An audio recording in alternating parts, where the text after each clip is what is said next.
இப்போ நாம் ஸ்க்ரீனில் பார்க்கும் ரெண்டு சாதனமும் ஸ்பிளிட் ஏர் கண்டிஷனர் ஆகும். இந்த யூனிட் நமக்கு ஏர் கண்டிஷன் தேவைப்படும் அறைக்குள் வென்டிலேட்டர் அமைக்கும் உயரத்தில் இப்படத்தில் காட்டியபடி பொருத்தப்படும். இதற்கு பெயர் இன்டோர் யூனிட் ஆகும். மற்றொரு யூனிட் ஏர் கண்டிஷன் தேவைப்படும் அறைக்கு வெளியே ஓப்பன் ஏரில் கட்டிடத்தின் மேல் மாடி ஓப்பன் டெரஸில் படத்தில் நாம் பார்ப்பது போல நிறுவப்படும். ஏர் கண்டிஷன் தேவைப்படும் அறையில் பொருத்தியுள்ள இன்டோர் யூனிட்டையும் மேல் மாடியில் பொருத்தியுள்ள அவுட்டோர் யூனிட்டையும் 1/4 இன்ச் காப்பர் பைப்பாலையும் 1/2 இன்ச் மற்றொரு காப்பர் பைப்பாலையும் மற்றும் 1.5 இன்ச் 3 கோர் பவர் கேபிள் ஒயராலையும் இணைக்கப்படும். இந்த ஸ்பிளிட் ஏர் கண்டிஷனின் 2 பகுதிகளான இன்டோர் மற்றும் அவுட்டோர் யூனிட்டுகள் ஏசி எலக்ட்ரிக் பவரால் இயங்குவதற்கு digital display wall mounted automatic voltage stabiliser மூலம் இணைக்கப்படுகிறது. இது 1.5 டன் ஏசி ஒர்க்கிங் வோல்டேஜ் 160 வோல்ட்டிலிருந்து 285 வோல்ட் வரை இந்த ஆட்டோமேட்டிக் வோல்டேஜ் ஸ்டெபிளைசர் இருக்கும். இந்த இன்டோர் யூனிட்டில் 5 முக்கிய பார்ட்ஸுகள் உள்ளன. முதலாவது எவாபரேட் காயில் ஆகும். இது ஏர் கண்டிஷன் தேவைப்படும் அறையில் உள்ள மிதமான வெப்ப காற்றை உறிஞ்சும். இரண்டாம் பார்ட்டாகிய ப்ளோயர் ஃபேன் மாடியில் பொருத்தியுள்ள அவுட்டோர் யூனிட்டில் இருந்து வரும் கூல் காற்றை ஏசி தேவைப்படும் அறை முழுக்க சர்க்குலேட் பண்ணும். அடுத்து மூன்றாம் பார்ட்டாகிய ஏர் ஃபில்டர். இது அறையில் இருக்கும் காற்றில் உள்ள தூசிகளையும் நுண்ணிய குப்பைகளையும் வடிகட்டி சுத்தமான அறை காற்றை அவுட்டோர் யூனிட்டில் இருக்கும் கம்ப்ரஸருக்கு அனுப்பும்.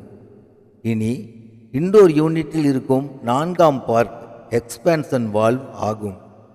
நமக்கு தேவைப்படும் சரியான அளவு கூல் ஏர் கண்டிஷன் காற்றை இது எவாபரேட் காயிலுக்கு அனுப்பும். இனி கடைசி பார்ட் எலக்ட்ராலிட்டிக் கண்டென்சர். அவுட்டோர் யூனிட்டில் உள்ள முக்கியமான கம்ப்ரஸர் மோட்டார் ஸ்டார்ட் செய்ய இது பயன்படுகிறது.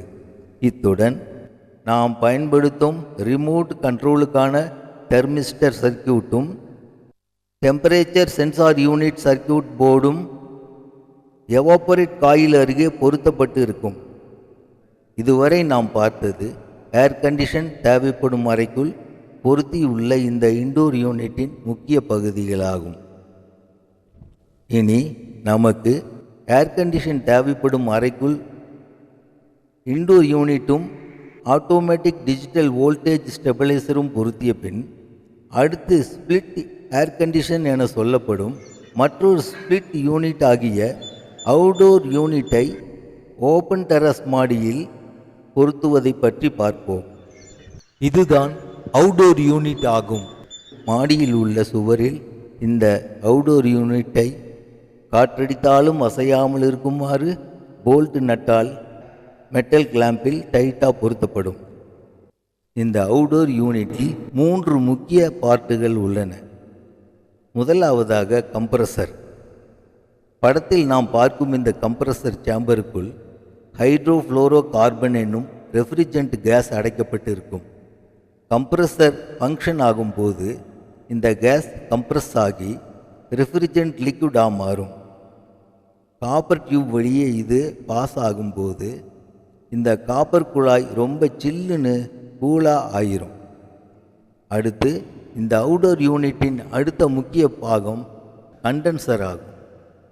இந்த கண்டென்சர் காப்பர் மெட்டல் டியூபால் நீளமான ஸ்பைரல் வடிவத்தில் 30-40 சுற்றுகள் கொண்டதாக இருக்கும். இந்த காப்பர் குழாய்க்குள் வரும் மித வெப்ப காற்று கூல் காற்றாக இறுதியில் மாறிவிடும். இனி அவுட்டோர் யூனிட்டில் 3வது முக்கிய பார்ட் எக்ஸ்பான்ஷன் வால்வ் ஆகும். சில் என வரும் கூல் காற்று இந்த எக்ஸ்பான்ஷன் வால்வ் மூலம் நமக்கு தேவைப்படும் அதிகபட்ச ரெஃப்ரிஜரண்ட் லிக்விட் ஃப்ளோவை கரெக்ட் ப்ரெஷர் ட்ராப்பாக மாற்றி இன்டோர் யூனிட்டுக்கு சில் காற்றாக அனுப்பும். இது இன்டோர் யூனிட் காப்பர் குழாய் மூலம் இந்த சில் காற்று பிரத்யேகமாக தயாரிக்கப்பட்டுள்ள இந்த ஏர் ப்ளோயர் ஃபேன் மூலமாக அறைக்குள் முழுவதுமாக கூல் காற்றை பரவ செய்யும்.